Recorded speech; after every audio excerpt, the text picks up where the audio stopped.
वैज्ञानिक ने प्लायर का उपयोग करके फेस हगर के टेंटकल को खोलने की कोशिश की, लेकिन जैसे ही उन्होंने बल लगाया उस जीव की पूंछ और खस गई। यह देखकर कि अगर यह ऐसे ही चलता रहा तो टीम सदस्य जल्दी ही दम घुटकर मर जाएंगे, इसलिए उन्होंने यह कोशिश छोड़ दी। हालांकि अजीब बात यह थी कि टीम सदस्य की नाक और मुंह तो साफ साफ उस जीव ने ढक रखा था, फिर वह अभी तक कैसे जीवित था। इसलिए उन्होंने तुरंत केन के शरीर का स्कैन किया और परिणाम देखकर चौंक गए। असल में जीव का मुंह पहले ही उसके गले तक पहुंच चुका था और लगातार उसे ऑक्सीजन प्रदान कर रहा था। एक तरफ उसका जीवन बनाए रखना और दूसरी तरफ उसे पूरी तरह से संजारण देना। इस दृश्य ने कप्तान को भयभीत कर दिया और उसने तुरंत आदेश दिया कि चेहरे पर चिपका कीड़ा जल्द से जल्द निकालना चाहिए। इसलिए दो लोगों ने मिलकर निर्णय लिया और लेजर चाकू का उपयोग करके उन्होंने जबरदस्ती राक्षस के स्पर्शों को काट दिया। लेकिन जैसे ही उन्होंने काटा तुरंत पीले रंग का खून निकल आया और इससे भी भयानक बात यह थी कि राक्षस के खून में तेजाब की ताकतवर गुण थे। जहाज का ढांचा तेज गति से घुलता देख कप्तान नीचे की ओर भागे। परिणाम स्वरूप उन्होंने पाया कि वे एक कदम पीछे रह गए थे।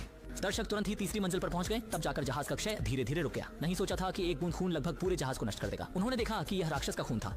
मजबूरी में ऑपरेशन फिर से बंद पड़ गया, लेकिन जैसे ही कप्तान ने हार मानने का सोचा, वैज्ञानिक एशे ने उसे एक अजीब सी सूचना भेजी कि वह राक्षस मर चुका है।